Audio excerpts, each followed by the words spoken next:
Norintis paslėpti internete esančią informaciją apie save, dabar tai gali padaryti lengviau. Praeitais metais ES teisingumo teismas pirmą kartą patvirtino asmens teisę internete būti pamirštam. Jei asmuo tinkamai pagrindžia savo prašymą, Google ar kiti paieškos varikliai privalo pašalinti nuorodas į tinklapius, kur yra tokia informacija.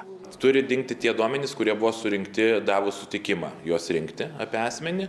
Pirmiausia, reikia kreiptis į tą būtent kompaniją, kuri norite, kad jūs pamirštų. Pavyzdžiui, Google ar Facebook ar panašiai. O jeigu jie atsisako tai padaryti, tuomet galima kreiptis į Valstybinę duomenų apsaugos inspekciją. Informacija, į kurią prašoma pašalinti nuorodas, turi būti neadekvati ir nebereikšminga. Visgi toks duomenų paslėpimas negali pažeisti visuomenės intereso sužinoti juos. Google nuo praeitų metų gegužės prašymus pašalinti nuorodas į informaciją yra gavusi iš maždaug 1800 lietuvių. 42% prašymų yra patenkinti, likusieji 58% ne.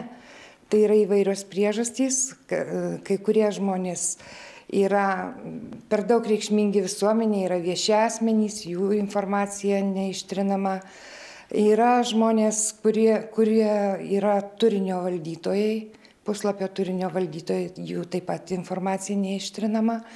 Ir dar yra įvairių priežasčių, dėl kurių neištrinama informacija. ES pašalinti nuorodas į informaciją apie save interneto paieškos sistemose Google prašė daugiau kaip milijoną žmonių.